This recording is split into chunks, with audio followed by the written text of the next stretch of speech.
Salut à tous, j'espère que vous allez bien. On l'a, cette revanche de Roland Garros, cet acte 2 entre Novak Djokovic et Jannik Sinner. On va analyser les deux quarts de finale avec évidemment le Koboli-Djokovic qui a été, je trouve, un super match. Peut-être l'un des meilleurs matchs de ce Wimbledon parce que franchement, ça a joué mais super bien des deux côtés de la part de Djokovic, évidemment, qui je pense a vraiment fait son meilleur match parce qu'il avait vraiment de l'adversité là dans ce match-là. Je trouve qu'il a fait un bien meilleur match que face à Deminor et un Koboli qui franchement a crânement défendu sa chance sur le center court face à Djokovic alors qu'il avait pris 2-1 à Shanghai l'an dernier, donc c'était pas évident pour lui. Donc on va débriefer ce match voilà, qui a commencé 1-7 après le début de match entre Sinner et Shelton qui se jouait sur le court numéro 1. Et on a un Novak Djokovic qui, au début du match, il y a eu un jeu à 0-30 sur le jeu de Koboli où Djokovic ne saisit pas les occasions. Et c'est ce qui va être un peu la clé de ce premier set. Un Djokovic qui va avoir du mal à saisir les occasions, ce qui va complètement changer après, on verra sur la suite du match. Mais au début du match, on a un Novak Djokovic qui ne saisit pas trop les occasions. Là, il est à 15-30, c'est Koboli qui a peut-être une occasion.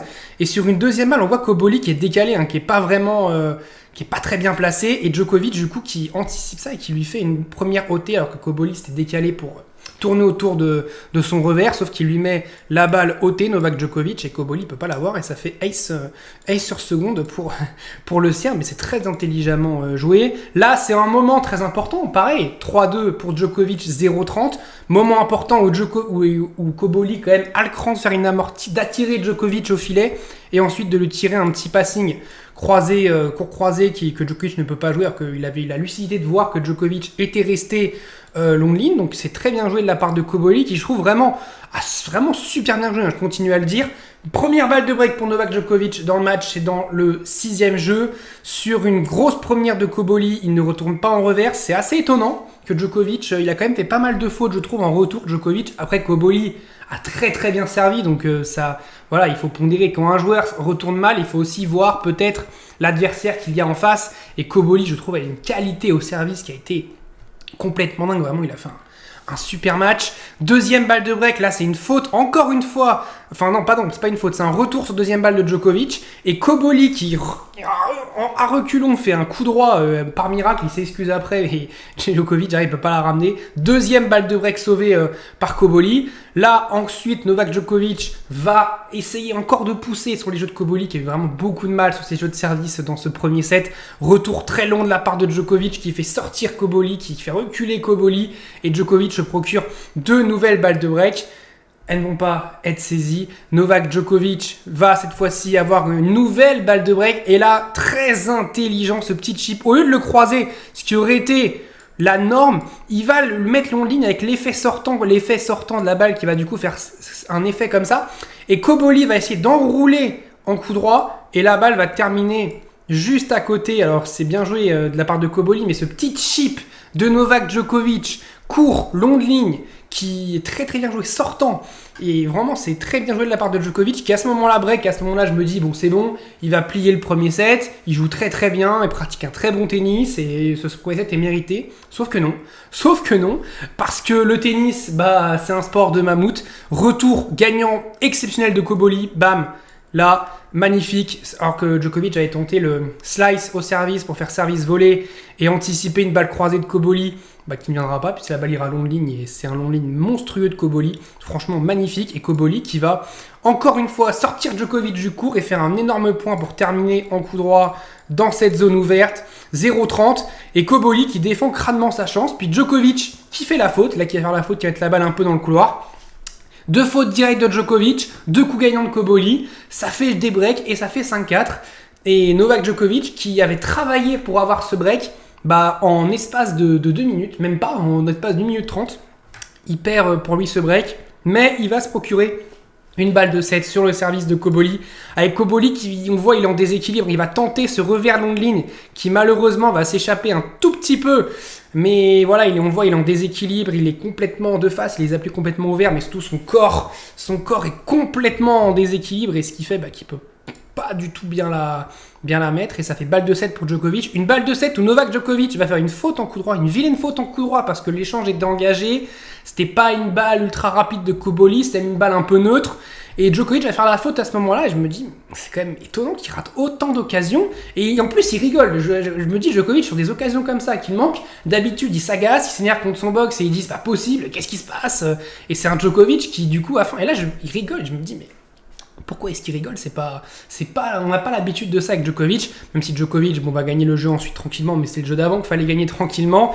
Et puis dans le tie-break, Cobolli va faire un tie-break splendide, vraiment splendide. Djokovic, mené 5-2, va quand même revenir à 5-4, puis à 5-5 avec cette volée magnifique amortie de la part de Djokovic. On a eu un super tie-break de la part des deux hommes.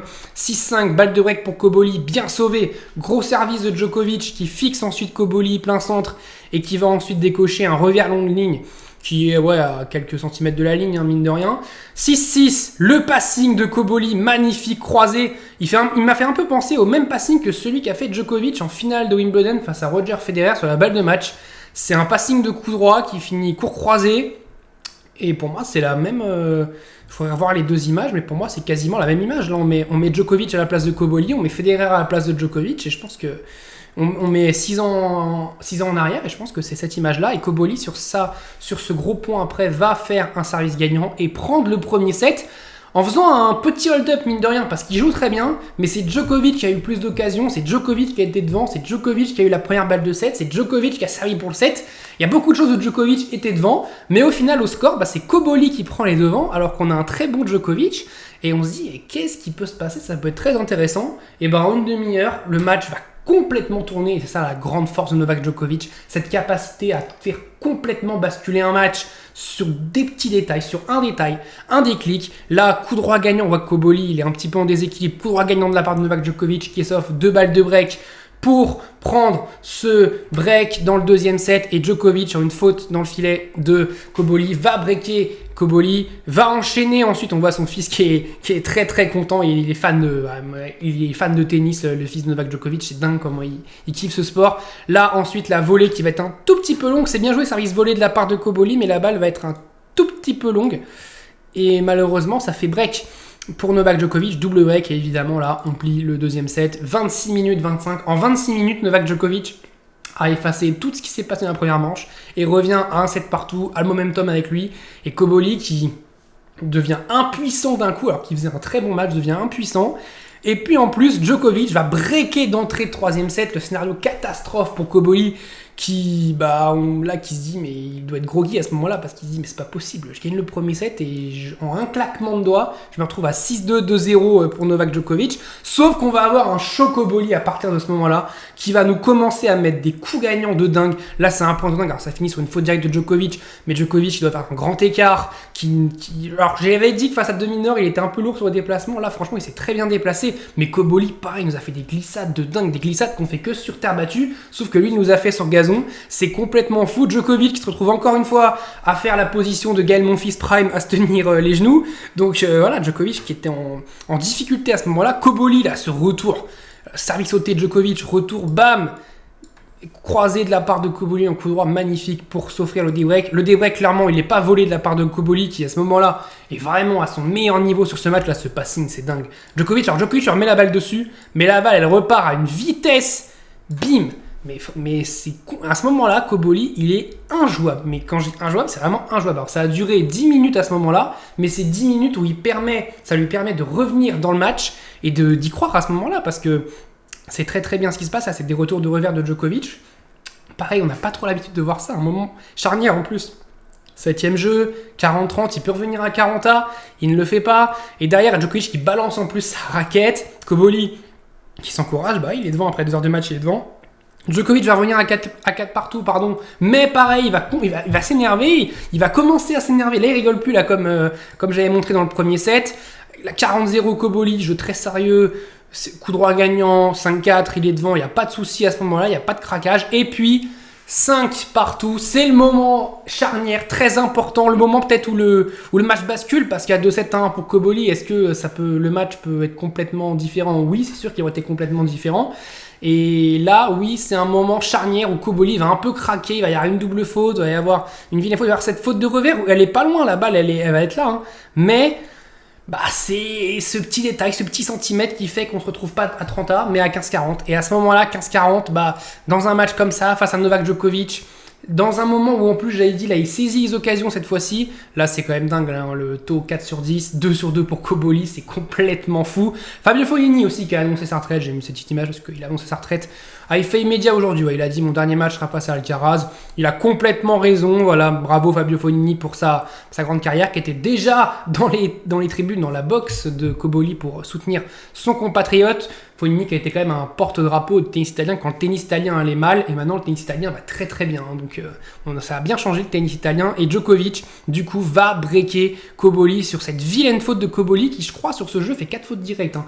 Djokovic fait pas grand chose sur ce jeu, juste il fait jouer Koboli, mais sauf qu'il voit que Koboli fait la faute, donc il continue à le faire jouer, et il a complètement raison, et Novak Djokovic ensuite ne va pas craquer, et c'est ça qui est dingue, c'est que lui il a son jeu de service pour prendre ce troisième set pour lui, ce troisième set, amorti gagnante, complètement dingue de la part de Djokovic qui fait un jeu parfait, 7-5, 2-7-1, et à ce moment-là c'est très dur pour Koboli, mais Koboli qui va s'accrocher, là je mets un retour magnifique de Djokovic, revers bloqué, bam, longue ligne, magnifique ce retour. Mais vraiment, on a eu un match avec de super points, ça a super bien joué des deux côtés. Et Koboli, même mené de 7-1, il a continué à se battre, il a continué à très bien jouer. J'ai adoré vraiment voir ce match que j'ai trouvé de très très bonne qualité. Dites-moi vous dans les commentaires la qualité de ce match, parce que je l'ai trouvé vraiment très très bonne. Là, c'est un moment important. Hein. 15A, deuxième balle, l'aide deuxième service, un moment qui peut mettre la pression à Djokovic. Qu'est-ce qu'il nous fait ?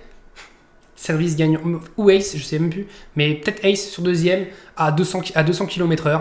Voilà, la marque des grands à ce moment-là, parce que tu sais que si tu fais une double, t'es à 15-30, t'es en grand danger. Et lui, il a pas peur. Il mène 30-15. Il fait la même chose sur le point à 41, on se trouve à 4 partout. Et c'est un moment très important, encore une fois, un moment charnière du match où Djokovic va encore une fois accélérer le jeu avec son revers long ligne qui a fait tellement mal à Koboli. Et on voit Koboli qui est complètement du coup. On voit sa glissade, on voit sur la photo la glissade qu'il fait. C'est dingue les glissades que nous a fait Koboli. Sauf que Koboli va faire cette volée-là qui... Alors, elle est pas dure, hein, à ce moment-là, elle est difficile. Il sait qu'en fait, Djokovic va anticiper. On voit Djokovic est déjà parti. Il se dit, il faut qu'elle soit parfaite parce que si elle remonte, je me fais allumer derrière. Djokovic, il m'allume et je perds le point. Sauf qu'en fait, à vouloir tellement la jouer basse, il la joue trop basse par rapport au filet, par rapport au premier obstacle qu'est le filet. Et malheureusement, c'est un peu, la position un peu ridicule. Voilà, il rate cette volée et ça fait break pour Novak Djokovic. Djokovic, il va mener 30-0. On va avoir un match splendide, un match aérien avec un saut exceptionnel, une détente exceptionnelle de Koboli. J'ai mis ce point-là parce que je le trouve exceptionnel. 30-15, ace, 40-15. On se retrouve avec 2 balles de match pour Novak Djokovic. Leur première balle de match sauvée. Service volé de Djokovic qui tente le service slicé. Bam! Coup droit, croisé, dans la lucarne. La balle, elle touche un petit peu la ligne. Je crois qu'elle est vraiment dans la lucarne du carré de service. Franchement, quel retour de Koboli qui, même à ce moment-là, continue à s'accrocher. Il a mérite de s'accrocher. C'est 2 coups gagnants pour le moment pour revenir à 40-30. Et là, on va avoir l'énorme frayeur pour Novak Djokovic. Ce sera encore un coup gagnant de Koboli, du coup. Mais Djokovic, il va faire une énorme glissade. On le voit tout en bas, hein, regardez. Et on a très peur parce qu'il met du temps à se relever. Et on se dit, putain, c'est pas possible. On a déjà eu la galère Dimitrov. On a Djokovic qui, sur balle de match, ça se trouve, se pète.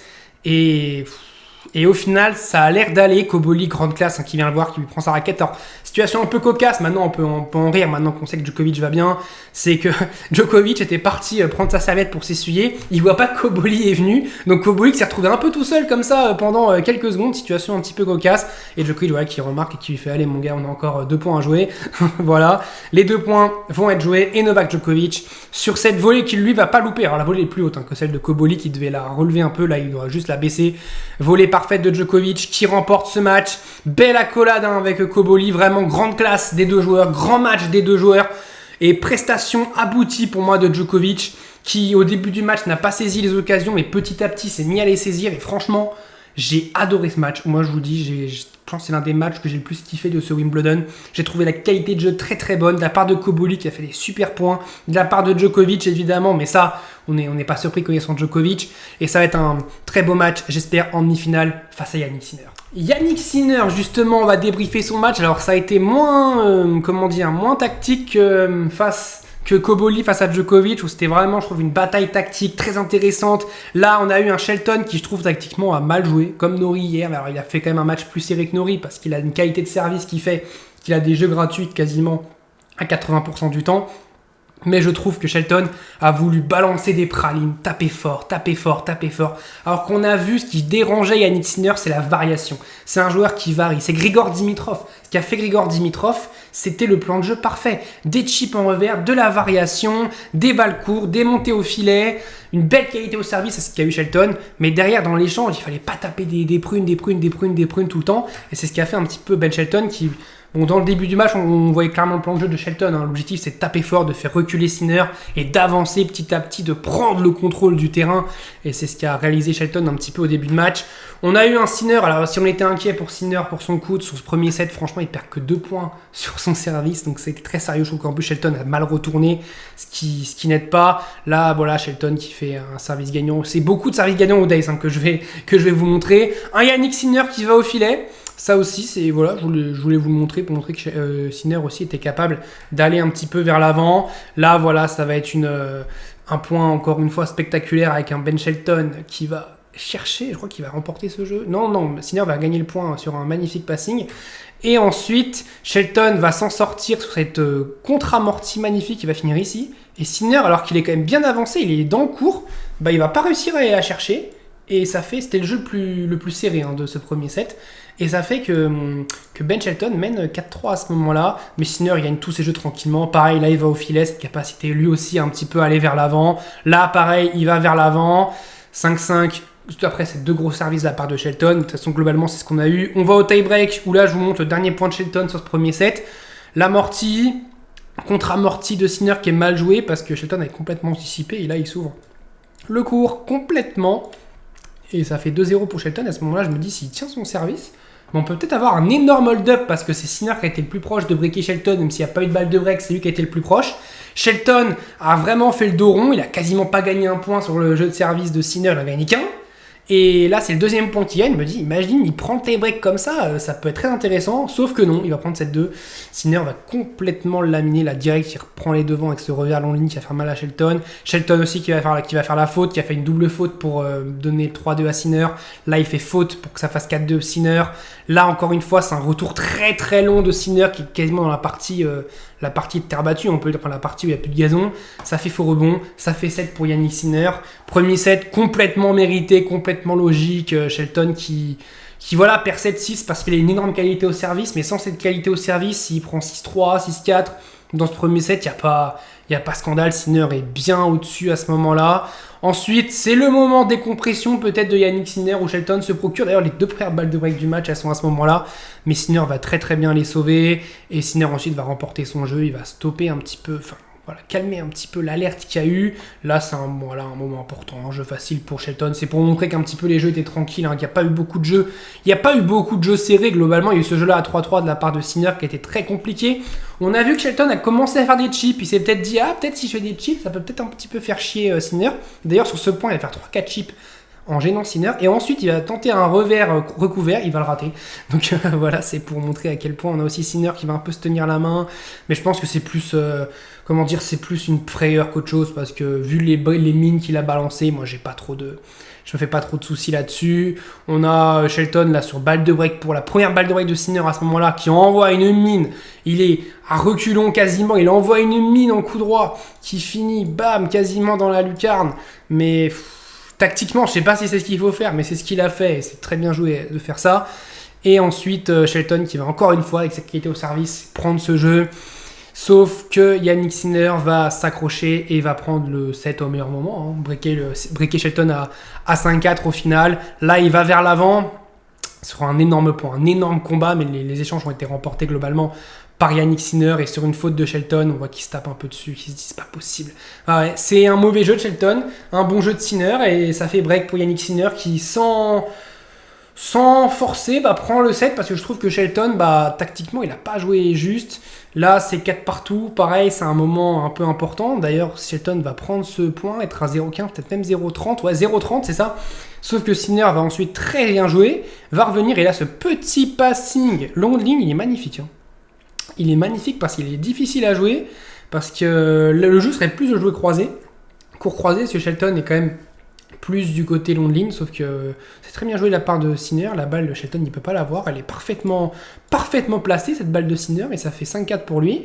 Et bah voilà, et ça va se terminer là-dessus. Balle de match, Shelton qui renvoie encore une fois un brin. Sinner ne peut pas l'avoir, première balle de match sauvée. Deuxième balle de match, ace de Ben Shelton au T. Et troisième balle de... Le problème, c'est ça, voilà. C'est qu'il fait ace avant, derrière, il fait double faute. Donc ça, c'est un énorme problème pour Shelton. Et ensuite, grosse faute en coup droit pour donner le match à Yannick Sinner. Donc voilà, un Sinner costaud, solide.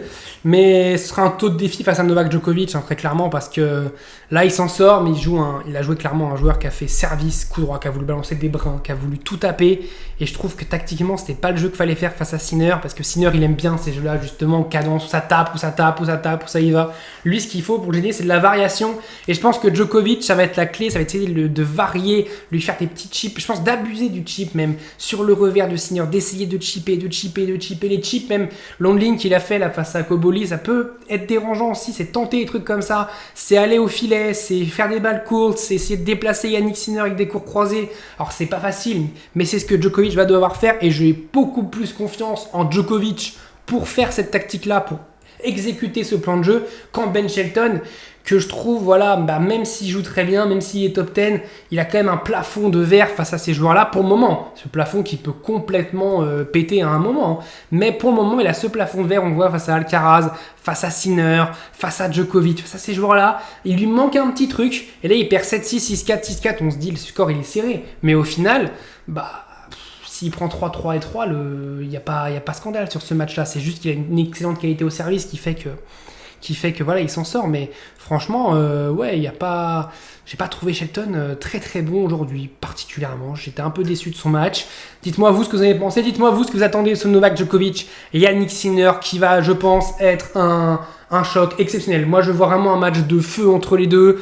Un 4 ou 5-7 serait un match complètement dingue. Moi, j'ai envie qu'on ait un match de fou. J'ai envie qu'on vibre. N'hésitez pas à liker, à vous abonner et à commenter si la vidéo vous a plu. On est toujours de plus en plus nombreux. Je vous remercie du fond du cœur. On se retrouve très très vite pour parler de Wimbledon. Je vous dis salut à tous. Portez-vous bien.